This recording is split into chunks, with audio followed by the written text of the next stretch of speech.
What do you think? It's very good, actually. Yeah. Would you say it's worth the hype? If there's hype, yes, I suppose. Yeah.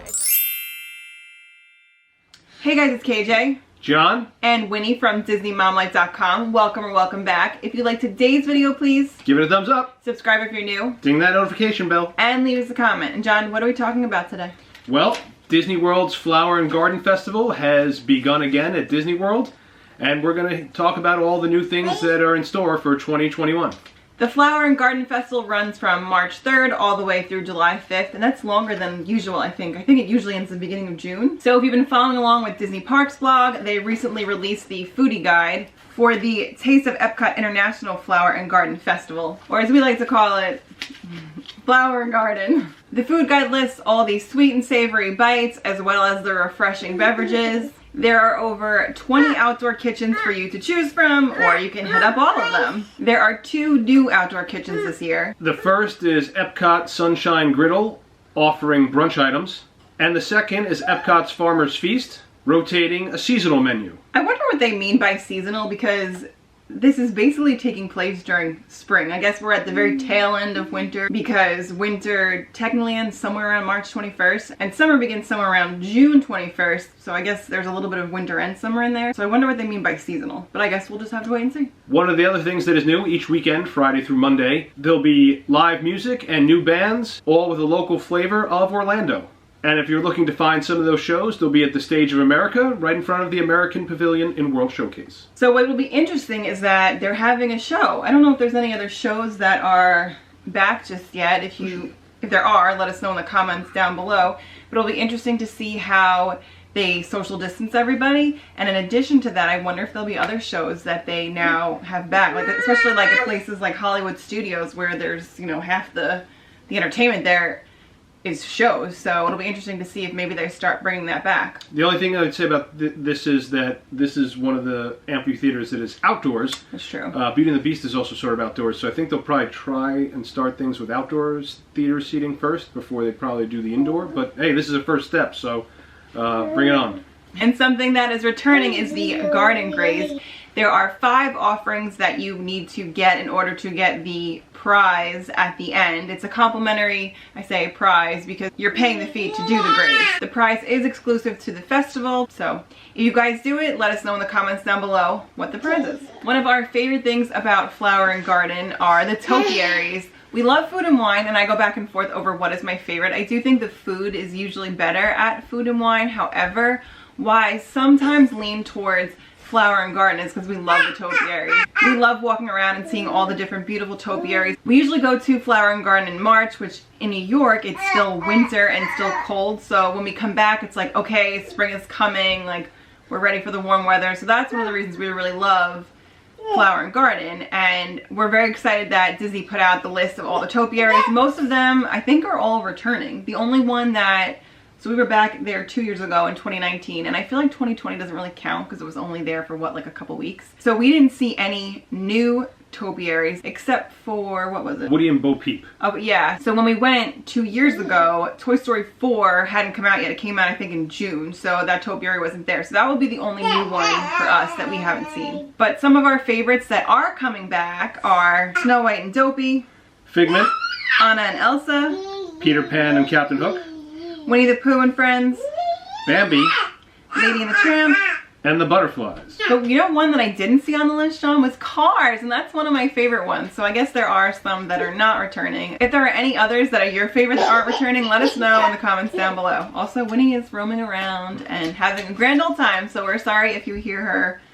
making all this racket. Normally we don't mind, and we're happy that she's happy, but it just does not make for great background noise when trying to film. But of course, the best part probably of any festival at EPCOT is the food. I like the topiaries, but it's the food. It definitely is. So there are quite a bit of new items that are coming to Flower and Garden this year that we are very, very excited to try. So we thought we'd go through them with you, let you know which ones caught our eye. They looked amazing in the pictures that Disney released, so we're really excited to try them out. And then of course there are some that are returning that are also some of our favorites, but typically when we go to these festivals we try to try things that we haven't tried before. So let's let's dive right in. Something that we probably will not try but felt like we had to mention was the smoothie that is coming in the new Orange Bird container, the little sipper. This is located at the Citrus Blossom in Showcase Plaza. It's an orange lemon smoothie in a souvenir Orange Bird sipper cup.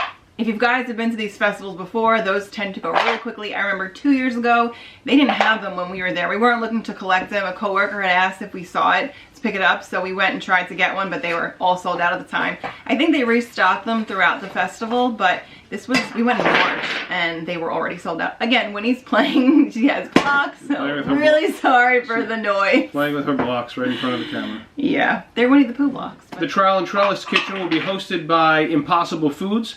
And if you're not familiar with Impossible Foods, you may be familiar with Beyond Meat, which is one of their competitors. It's plant-based food.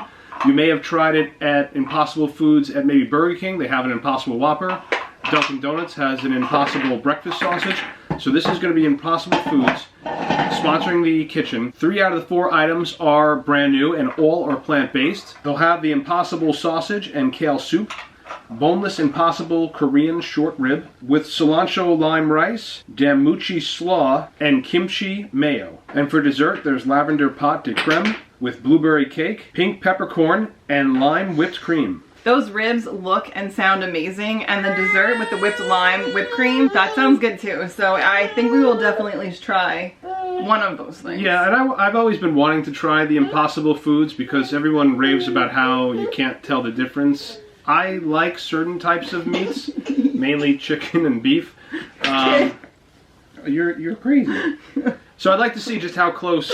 Everyone has told me that Impossible has come closer to perfecting the meatless taste, the meatless meat taste. One of the new kitchens we're excited to try is the EPCOT Farmers Feast in World Showplace.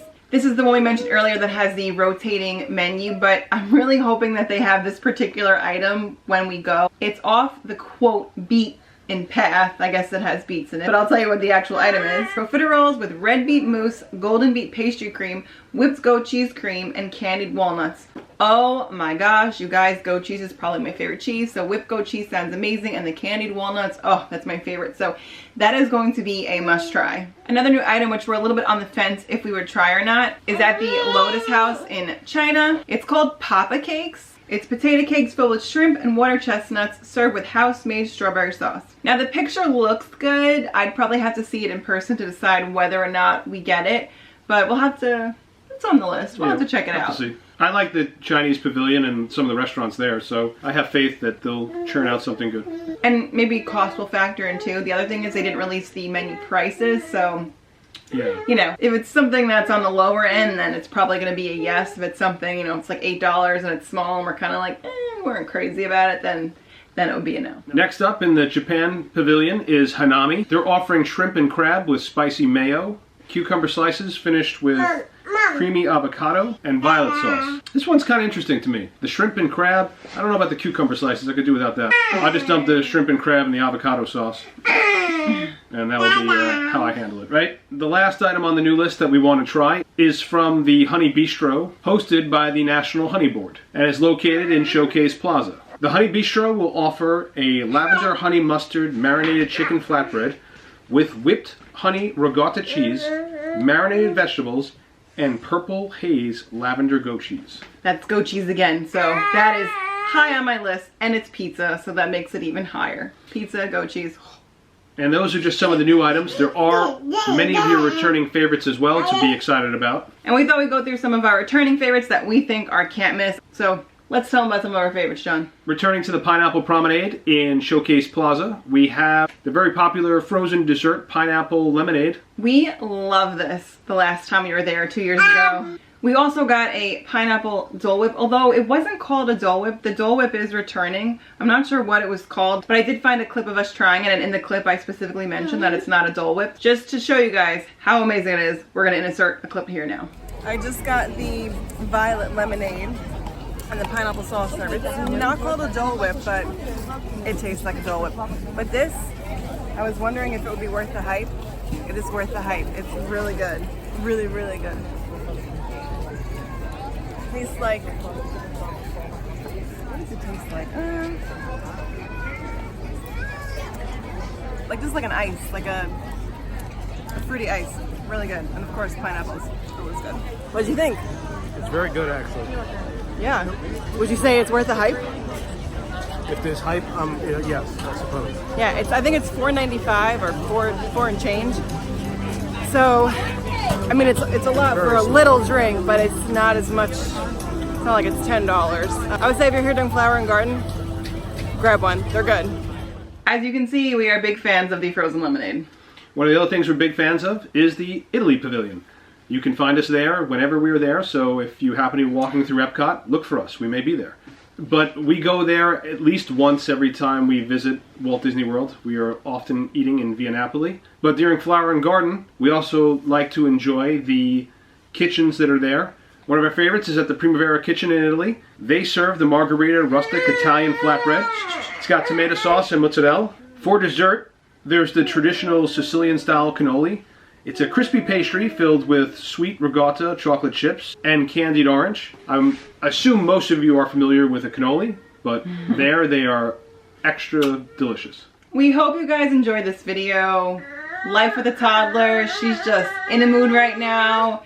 I guess it's kind of getting close to dinner time, so maybe that's why she's just a little bit fussy. We're talking about all this delicious food and she's not getting any. She doesn't understand. Not there yet. We were just talking about Italian food and John made his delicious penne vodka sauce, which by the way, if you haven't seen that video, I will link it here. So with that, again, we hope you guys enjoyed this video. Let us know if you will be attending Flower and Garden. What are you looking forward to trying? Do you like all the items that we listed? Will you be trying any of those? If you do, let us know in the comments down below because we definitely want to figure out our maybe like top 10 list of what we're going to get. If you guys liked this crazy video today, please give it a thumbs up. Subscribe if you're new. Ding that notification bell. And leave us a comment. Like I said, are you going to Flower and Garden? What menu items are you looking forward to? Or what's your favorite topiary? Let us know in the comments down below. And with that, we'll see you real soon. Bye. See you at the park. Save some room next to the topiaries for us. When he's so ready to go and have dinner. You want to go have dinner? Yeah, time to go eat. I got this time to eat. Bye, guys. Oh, not yet, Winnie. Oh! Yeah. Yeah. Where are you going? We love. Wait, wanna? Oh, and it's off. Again, Was there a little? Please don't mind Winnie as she's playing around back here.